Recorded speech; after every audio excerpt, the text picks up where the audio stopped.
Baik, saya ke Pak Nurlete. Pak Nurlete, ini mungkin bisa dicocokkan data-datanya ya agar bisa tepat nih. PT Intan Agung Makmur, PT Cahaya Inti Sentosa memiliki sertifikat HGB di pesisir Tangerang. Apakah ini mencakup seluruh pagar laut 30,16 km yang merupakan ini adalah PT-PT di bawah Sedayu? Iya, baik. Terima kasih, Mas. Jadi yang pertama dari pihak Agung Sedayu Group sudah menjelaskan berkali-kali di publik bahwa terkait dengan 263 SHGB dan 17 SHM itu hanya ada pada satu kecamatan saja lokusnya. Sementara kita ketahui bersama bahwa pagar laut yang hari ini telah dibangun dan sudah dibongkar itu panjangnya adalah 30 km dan melintasi 6 kecamatan dan 16 desa. Jadi tidak benar kalau ada persepsi atau perspektif publik yang terlalu jauh menyatakan bahwa SHGB dan SHM oleh dua anak perusahaan ASG itu semua di 30 km pagar tersebut. Itu tidak benar. Yang kedua, saya perlu menegaskan bahwa dari pihak Agung Sedayu Group pada prinsipnya itu mendukung upaya investigasi, validasi, kemudian pengkajian secara transparansi dan objektif untuk mengungkapkan dalang di balik pagar laut itu, siapa yang membuat, sehingga kita bisa mengetahui apa motifnya. Dan tentu kami dari pihak Agung Sedayu Group itu tidak tahu menahu dan tidak terlibat untuk membangun yang namanya pagar laut tersebut. Yang ketiga, perlu saya menegaskan bahwa kalau kita bicara SHGB dan SHM, maka kalau kita membaca rumusan norma pasal 36 sebagaimana termaktub secara eksplisit dalam peraturan pemerintah nomor 18 tahun 2021 tentang hak pengelolaan, hak atas tanah, satuan rumah susun dan pendaftaran tanah, itu menyebutkan bahwa tanah yang dapat diberikan untuk SHGB yaitu 3 jenis tanah, yaitu tanah negara, yang kedua tanah hak pengelolaan, yang ketiga adalah tanah hak milik. Nah, kita mengacu pada rumusan norma yang pasal 37 dan 38 menyebutkan bahwa SHGB di atas tanah negara itu perizinannya langsung diberikan oleh Menteri. Sementara SHGB yang diterbitkan di atas tanah hak pengelolaan itu diberikan oleh Menteri atas persetujuan dari pemegang hak pengelola dan hak atas tanah. Sementara SHGB di atas tanah hak milik itu dapat terjadi ketika pelepasan hak atau pemberian hak oleh pemegang hak di notaris atau pejabat pembuat akta tanah. Itu prosedur formalnya. Jadi sekali lagi, SHGB dan SHM yang diperoleh oleh dua anak perusahaan Agung Sedayu Group itu sesuai dengan prosedur formal yang berlaku dan peraturan perundangan. Misalnya mengacu pada Perda di Banten yang mengatur tentang RT/RW, bahwa tanah itu diklaim diatur dalam Perda itu sebagai dulu adalah tanah dan itu ada wilayah RT/RW-nya. Kemudian ada izin lokasi, kemudian ada persoalan pertimbangan teknis dari pihak pertanahan setempat. Ini sudah dilalui oleh pihak Agung Sedayu Group, sehingga legitimasi eksistensi dari SHGB dan SHM itu menurut saya adalah sah dan legal. Sah dan legal. Baik, saya garis bawahi di sana, sah dan legal. Pak Hosinuddin, prosedur formalnya sesuai dengan aturan undang-undang juga sudah ada izin lokasi. Bagaimana tanggapannya Pak Hosin? Ya, yang pertama saya kira kita sedih ya, negara sebesar ini jangankan kita mau tahu siapa sih dalang intelektual di balik pagar laut dan sertifikat. Aktor lapangan saja sudah 3 pekan kasus ini rame nggak tangkap-tangkap. Padahal kami sudah sounding lama ya, orang yang bertanggung jawab terhadap pagar laut itu di lapangan ada Mandor Mehmet yang mengerjakan proyek, kemudian ada Engcun alias Gojali yang membayar proyek itu, kemudian ada Ali Hanafiah Lijaya, orangnya Aguan, ini orangnya Agung Sedayu. Yang di lapangan itu sudah terkenal itu kejahatannya dalam perampasan tanah baik di daratan. Sekarang terbongkarlah kejahatan geng daripada oligarki ini di laut begitu. Nah, sebenarnya kita harus pilah-pilah ya. Ada beberapa core persoalan yang hari ini sedang kita diskusikan. Pertama terkait dengan besiking ya, terkait dengan hal-hal yang berkaitan dengan administratif dan sanksi yang berkaitan dengan administratif. Dari sejumlah kementerian dan lembaga yang terlibat yang punya kewenangan langsung terkait pagar laut dan juga sertifikat laut ini, tentu kita apresiasi lah. Baru Kementerian ATR BPN yang sudah bekerja maksimal. Setidaknya dia sudah menjalankan 2 kewenangan sekaligus. Yang pertama kewenangan untuk membatalkan sertifikat di atas laut, walaupun ini masih persoalan ya. Persoalannya yang pertama, sorry sebentar, ada telepon masuk ini tadi. Baik. Persoalannya yang pertama adalah kenapa sih itu dilokalisir di desa Kohot saja, padahal ada 6 ya, ada 6 kecamatan, dan di desa Kohot saja tidak hanya desa Kohot yang dilewati pinggir laut. Kami punya informasi bahwa sertifikat-sertifikat yang diterbitkan di atas laut itu bukan hanya di desa Kohot begitu.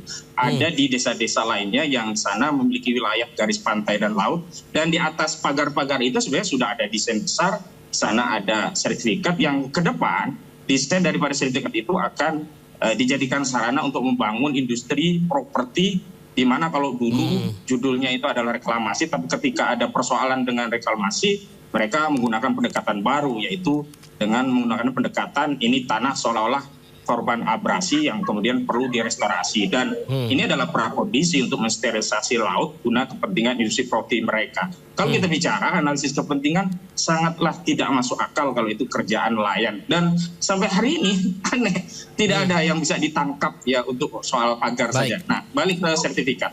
Yang kedua, kita bicara tentang tindak pidananya, dan pidana ini kan ada 2. KOR yang berkaitan dengan tipidum, tindak pidana umum, dan yang kedua KOR terkait tindak pidana khusus. Kita apresiasi tindak pidana khusus sudah dimulai dari Kejaksaan Agung RI yang memulai penyelidikan dengan melakukan permintaan dokumen kepada kepala desa Kohot Arsin gitu, yang tentu saja kita harapkan ini akan menjadi tindakan lebih lanjut terkait dugaan tindak pidana korupsi yang pasti ini melekat, karena saya bisa pastikan telah terjadi perbuatan melawan hukum atau penyalahgunaan wewenang yang merugikan keuangan negara untuk kepentingan diri sendiri, korporasi, dan ini tentu saja ya berkaitan dengan korporasi yang mendapatkan manfaat dari laut yang kelak akan direstorasi menjadi daratan yang menjadi asas industri properti begitu.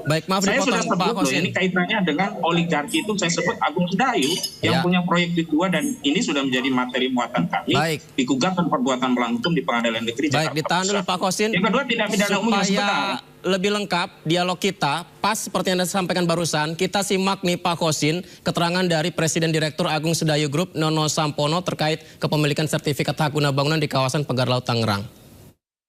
Kami memiliki sertifikat hak guna bangun. HGB ya? Iya kan? Iya, hak guna bangun. Anak perusahaannya dari dasar daripada itu adalah kita beli dari rakyat, masyarakat yang sudah punya sertifikat hak milik. Dan sertifikat hak milik ini telah memiliki alas hak yang namanya girik, dan itu terdaftar di desa. Apalagi diberikan SHM, artinya pihak Badan Pertanahan daerah pun mengakuinya dan memberikan itu. Dan jangan lupa ada persyaratan untuk mendapatkan hak guna bangun. Yang pertama, izin lokasi. Tapi itu laut masalahnya. Iya, bisa terjadi. Jadi, masa hak guna bangunan di laut? Nanti saya jelaskan dulu. Jadi dasar daripada itu adalah izin lokasi, yang dulunya izin lokasi sekarang sudah berubah nama jadi PKKPR. Apa itu? Ya saya baca, maaf saya baca biar nggak salah. PKKPR itu persetujuan kesesuaian kegiatan pemanfaatan ruang. Nah, itu izin lokasi sudah berubah menjadi nama itu. Yang kedua adalah RT RW dari pemerintah daerah, ya, apakah kabupaten atau provinsi. Dalam hal ini provinsi sudah menentukan bahwa ternyata itu dinyatakan sebagai wilayah darat. Makanya ada dalam RT RW. Itu kenapa dulu darat ya? Dulu darat, sekarang tergenang. Berarti abrasi dong? Ya, abrasi. Abrasinya ya, besar sekali ya? Garis pantai pasti udah mundur. Kalau kita tarik dari tahun 72, itu pasti di situ. Nah, tar dulu. Pertanyaannya adalah mengapa RT RW masih menempatkan itu sebagai wilayah darat? Baik, maaf Pak Kosin, itu alasan saya memotong tadi pernyataan Anda karena ini disampaikan dari pihak Sedayu bahwa kami membeli HGB dari masyarakat, sertifikat girik terdaftar di desa, artinya pihak Badan Pertanahan Daerah mengakuinya. Bagaimana Pak Kosin?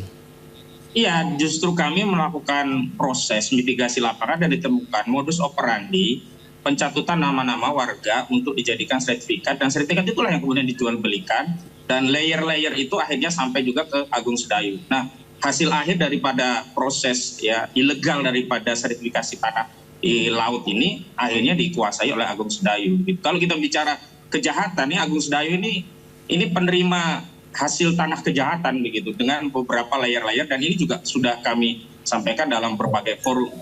Saya contohkan begini ya. Jadi persoalan sertifikat ini tidak hanya di Desa Kohot. Nah, saya khawatir ini hanya dilokalisir di Kohot.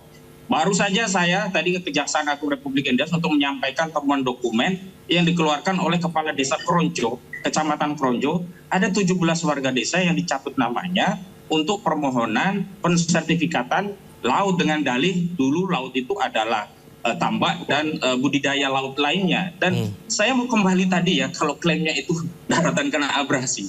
Ya di Kohot itu ada kali namanya Cisadane. Dan di Muara Kali Cisadane itu yang terjadi bukan abrasi, sebaliknya ada penumpukan material lumpur tanah yang dibawa oleh sungai, dan itu jadi daratan. Jadi klaim terkait abrasi itu semuanya bohong aja. Kami itu. Dan saya bisa buktikan nanti dalam proses persidangan.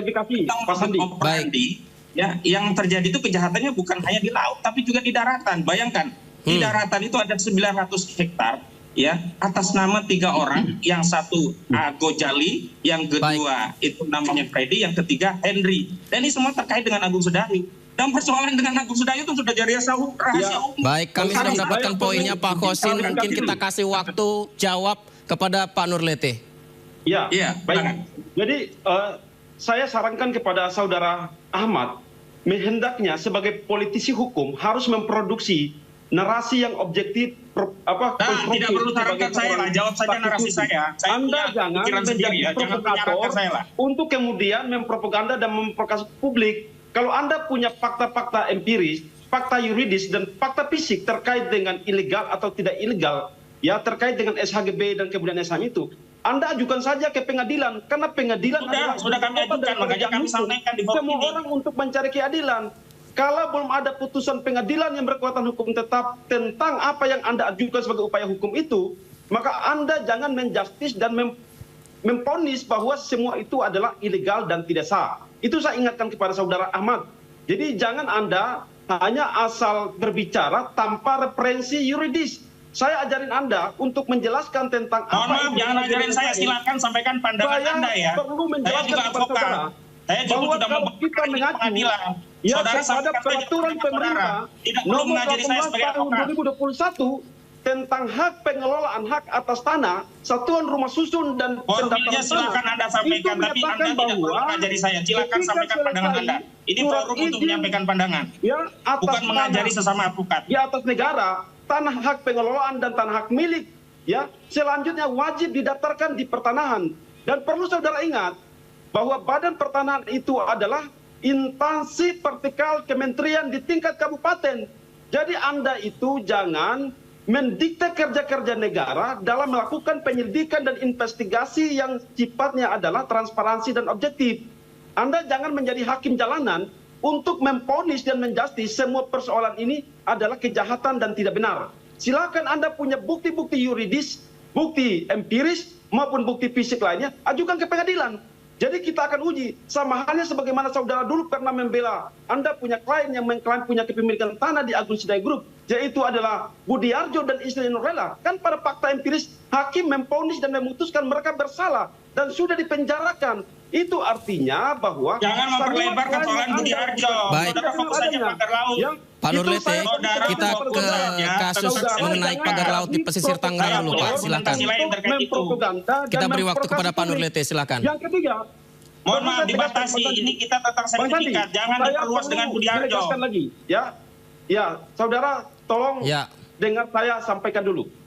Baik, Pak Nurlete, kita membongkar mafia sertifikat pagar laut dulu ya, Pak. Tentang pagar laut dulu, silakan Pak. Pak Nurlete dilanjutkan. Saya perlu tegaskan lagi, kalau kita menyimak penjelasan Pak Menteri Nusron, bahwa menyatakan kemungkinan besar tanah itu adalah jatuhnya tanah musnah.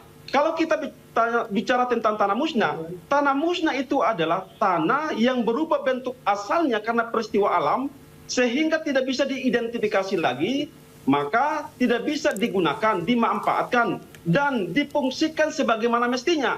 Tetapi perlu kita harus ketahui bersama, berdasarkan Peraturan Menteri Agraria nomor 3 tahun 2024 tentang perubahan atas Menteri Agraria nomor 17 tahun 2021 tentang tata cara penetapan tanah musnah, pemerintah sebelum menetapkan tanah musnah itu sebagai tanah musnah untuk kepentingan umum memberikan peluang kepada pemegang hak pengelola dan hak milik untuk melakukan yang namanya rekonstruksi dan reklamasi.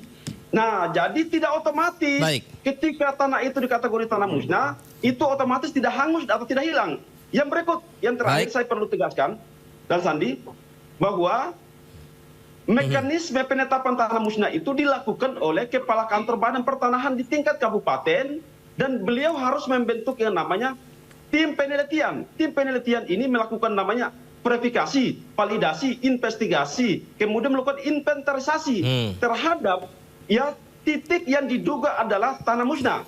Kemudian hasil daripada tim peneliti ini mereka membuat dalam bentuk yang namanya risalah tim penelitian, menyerahkan kepada Kepala Kantor Pertanahan, dan Kepala Kantor Pertanahan punya waktu paling lambat adalah 5 hari untuk membuat pengumuman. Setelah membuat pengumuman, para pemegang hak pengelola itu punya waktu adalah 14 hari untuk memasukkan yang namanya surat pernyataan apakah mereka bersedia tidak melakukan rekonstruksi dan ada surat pernyataan. Kami sudah mendapatkan poinnya.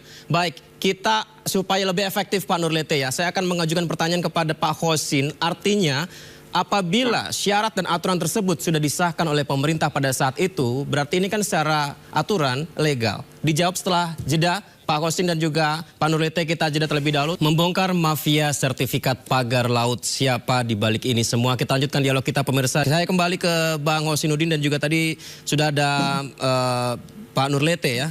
Pak Khosinuddin, pertanyaan saya yang juga sempat disampaikan, ini juga ditanyakan dalam podcast yang ditanya kepada Pak Nono Sampono dari Sedayu, dan juga dijelaskan tadi barusan Pak Nurlete. Artinya kan sudah mengikuti aturan prosedur yang disampaikan pemerintah dan juga sudah mendapatkan sertifikatnya. Kalau begitu artinya ini legal dong? Baik, 263 SHGB di atas laut. Kemudian ada 17 SHM di atas laut. Terbukti kemudian ada 50 SHGB yang dibatalkan. Itu kan sebenarnya menjadi bukti yang paling mudah untuk mengindra bahwa segala hal yang sesuai dengan prosedur itu belum tentu legal. Terbukti ternyata apa-apa yang sudah dijalankan oleh BPN ternyata terbukti hari ini kan dibatalkan, itu kan berarti ada kesalahan. Nah, saya tidak sedang bicara aspek prosedural, tapi kita bicara substansial gitu. Nah, saya lanjutkan apa yang ingin saya sampaikan terkait pagar laut dan juga sertifikat. Dalam konteks hukum besiking ya, kita sudah apresiasi ya, dari BPN sudah mengambil 2 tindakan sekaligus. Pertama, membatalkan produk mereka yang sudah terbukti cacat ya, dan itu memang menjadi kewenangan sesuai PP nomor 18 2021. BPN sepanjang belum 5 tahun bisa membatalkan sesuai dengan asas contrarius actus. Berbeda halnya kalau di atas 5 tahun. Yang kedua, terhadap pejabat yang terlibat sudah diambil sanksi administrasi. Walaupun kita tidak melihat sanksi itu sampai pemecatan dari ASN ya, hanya pembebasan tugasan sejumlah jabatan yang disandang oleh pihak-pihak yang disebut. Nah, cuma persoalannya dari sisi pidana, sampai hari ini kita belum mendengar ada satupun tersangka yang ditetapkan baik terkait pagar laut ataupun terkait sertifikat laut.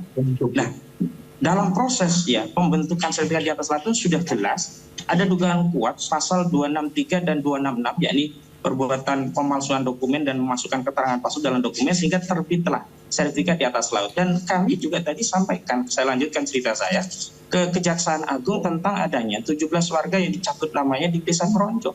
Mereka tidak pernah ngadu kepada kepala desa, tiba-tiba kepala desa mengajukan permohonan sertifikasi sejumlah lahan yang didalihkan itu dulu adalah tambak dan juga suatu usaha lain yang terkait dengan laut begitu, yang kemudian jadilah sertifikat laut. Nah, ini adalah modus operandi yang umum ya, terjadi pada proses sertifikasi laut dengan melakukan proses pemalsuan dan atau memasukkan keterangan palsu dalam dokumen dengan catut-mencatut dan sebagainya. Nah, sayangnya yang saya sayangkan adalah institusi Polri gitu loh. Institusi Polri kok sampai hari ini tidak ada tindakan yang diambil oleh Polri, padahal garda dalam penegakan hukum pidana adalah institusi Polri. Makanya saya kaitkan dengan apa yang dilakukan institusi Polri dengan Agung Sedayu, di mana belum lama ini kan kita tahu berita di 2023 Makobrimob itu dibangun di atas tanah yang diberikan Agung Sedayu hibah begitu. Saya khawatir Pak Listio Sigit Prabowo itu ketimpangan jasa dari Agung Sedayu sehingga tidak bisa bertindak tegas untuk menetapkan satu saja tersangka, nggak bisa. Jangan sampai dalang intelektual ya, aktor lapangan saja. Dan saya sudah sebut, nah sekarang yang namanya Mandor Mehmet itu, Bung, itu sudah nggak berani di rumah itu, lari itu, dia takut itu. Dan saya khawatir ya, proses yang terjadi ini bukan dalam rangka untuk menegakkan hukum, tapi sedang mempersiapkan strategi apa untuk menyelamatkan para penjahat ini, termasuk untuk menyelamatkan hasil kejahatan mereka. Contohnya, ya lokalisir terkait sertifikat laut ini saya khawatir hanya yang ditindak di kohort dari 263 hanya 50 saja. Sementara argumentasi yang lainnya kan kita tidak memeriksa secara langsung, terlepas otoritas itu tentu kita serahkan sepenuhnya kepada BPN. Cuman kita sebagai warga negara setelah tahu persoalan ini, rasanya kita butuh satu otoritas yang bisa kita percaya sehingga hasilnya nanti juga bisa legitimate di hadapan publik bahwa proses dan prosedur yang dilakukan dalam rangka mengungkap ini benar-benar akuntabel. Karena itu saya meminta agar negara hadir dengan membentuk tim yang bersama-sama untuk melakukan audit secara menyeluruh. Berarti baik Pak audit Husin, kinerja, audit keuangan, ingin lebih efektif. Tadi Anda beberapa kali menyampaikan nama begitu. Artinya tadi juga beberapa kali Anda menyinggung tentang Sedayu. Berarti sudah ketahuan siapa dalang di balik ini semua? Sudah tahu. Ujung-ujungnya kan saya sudah sebut tadi. Ada Ali Hanafiah Lijaya, itu orangnya Aguan. Ada Engcun atau Gojali, ada Mandor Mehmet, ada juga Lurah Kohot. Lurah Kohot sekarang lagi kabur itu. Takut dia diciduk dan saya khawatir Lurah Kohot ini yang jadi tumbal. Sementara yang lainnya nanti tidak diperiksa. Dan tadi saya mendapatkan informasi, petugas lapangan itu yang melakukan pengukur di BPN itu sempat mengatakan kepada informan saya ya, Pak, tolong saya Pak, nggak tahu apa-apa. Dulu kami pernah Pak disuruh mengukur. Kami nggak percaya masa satu orang bisa punya puluhan hektar. Tapi kata atasan dia Pak, udahlah ukur aja, nggak usah banyak tanya. Nah ini sebenarnya ya, orang-orang yang terkait ini sedang nggak bisa tidur semua. Ini semuanya takut. Dan masing-masing sedang berusaha mencari penyebab terkait kasus ini. Baik, saya kembali ke Pak Nurlete. Pak Nurlete, nama-nama disebut Pak Husin tadi benar-benar sangat spesifik. Tanggapannya Pak Nurlete? Ya, Bang Sandi, saya perlu sampaikan bahwa mestinya kita ini sebagai praktisi hukum harus membangun satu bangunan argumentasi hukum yang objektif, rasional, dan ilmiah. Dan berdasarkan literatur hukum yang sahih. Ya, harus tinjauan dari aspek yuridis normatif. Bukan sekedar membangun narasi argumentum ad hominem sebagaimana disampaikan oleh saudara Ahmad. Saya melihat sejauh ini yang bersangkutan tampil di ruang publik itu hanya pandai bertopeng sosial, produksi narasi konfrontatif, manipulatif, provokatif, dan konfrontatif. Itu saudara itu yang hanya Pak Kosinudin, kita kasih waktu Pak Nurlete dulu Pak. Memantik simpati publik bahwa dia adalah pahlawan sosial bagi seluruh rakyat Indonesia dalam memperjuangkan konteks ini. Yang bersangkutan tidak memahami tentang yang namanya aturan yuridis normatif. Tadi saya sudah sebutkan peraturan pemerintah nomor 18 tahun 2021 tentang hak pengelolaan, hak atas tanah, satuan rumah susun dan pendaftaran tanah, itu sudah jelas bahwa hak guna bangunan itu dibangun di atas 3 jenis tanah. Yaitu ada tanah negara yang langsung izinnya diberikan oleh menteri, hak pengelolaan yang izin langsung oleh menteri tapi lewat persetujuan pemegang hak pengelola. Dan ketiga adalah hak guna bangunan di atas tanah hak milik yang itu terjadi ketika pemberian hak atau terjadi pemberian hak itu dilakukan di bagian notaris. Jadi setelah itu harus didaftarkan di Badan Pertanahan, itu hukumnya wajib. Dan perlu ingat, BPN di tingkat kabupaten kota itu adalah instansi vertikal kementerian di tingkat kabupaten. Jadi kalau kita tidak mempercayai mereka, kita menduga bahwa ada manipulasi, ada skenario, ada kejahatan. Nah kita ini siapa?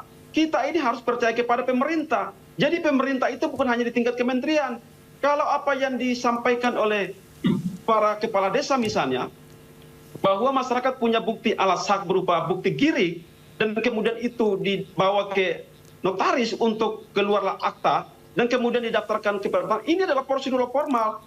Kalaupun ada temuan di lapangan bahwa terjadi cacat administrasi sebagaimana disampaikan oleh Pak Menteri, jadi saya tegaskan yang benar itu bahasanya adalah cacat administrasi. Nah, menurut peraturan itu dalam penjelasan yang menyebutkan yang dimaksud dengan cacat administrasi itu adalah cacat yuridis, cacat substansi, cacat kewenangan, atau cacat formil. Jadi itu dipahami secara kumulatif, tidak parsial. Itu yang harus saya tegaskan.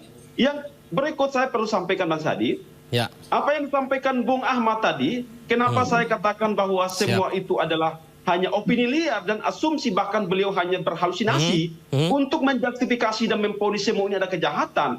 Kan pengadilan yang kita mengetahui adalah ibu kota dari kerajaan hukum, tempat untuk semua orang mencari keadilan di sana. Nah, Anda punya bukti-bukti empiris, bukti yuridis, ataupun alat bukti lain yang mendukung, silakan saudara bawanya ke pengadilan. Kita akan uji di sana. Sama halnya seperti yang saya sudah sampaikan tadi. Dulu Saudara Ahmad kan mengklaim bahwa ada kejahatan di ASG dan menyatakan bahwa Anda punya klien itu korban, yaitu Budiarjo dan istrinya Nurlela. Sekali lagi, baik Pak Nurlete, Pak Husnudin, sepertinya baik ditahan dulu Pak. Jadi saya bisa menyatakan bahwa saudara selama ini orientasinya bukan mencari kebenaran. Baik Pak Nurlete, sayang waktu kita terbatas Pak Nurlete, kami sudah mendapat poinnya. Sensasi saja. Ya, kami mendapat poinnya bahwa semua harus dibuktikan dalam persidangan, begitu ya Pak Nurlete ya. Dan Pak Husnudin, baik. Bang Sandi, saya perlu tegaskan lagi ya, bahwa sekali lagi kerja-kerja pemerintah, baik itu organ-organ negara, kepolisian, kejaksaan, kemudian misalnya KKP, dan instansi-instansi vertikal maupun instansi teknis lainnya, kita ini berbangsa dan bernegara, tidak boleh sebagai warga negara. Baik Pak. Itu menjadi hak terima kasih Pak Nurlete. Terima kasih Pak, saya waktu kita terbatas. Kita akan lanjutkan di part kedua Pak nanti Pak. Terima kasih banyak sudah bergabung Pak. Baik. Baik, terima kasih. Baik, terima kasih banyak Pak Nurlete dan Pak Husnudin sudah bergabung di Sindo Prime. Nanti kita lanjutkan lagi di dialog selengkapnya Pak. Terima kasih Pak, selamat malam.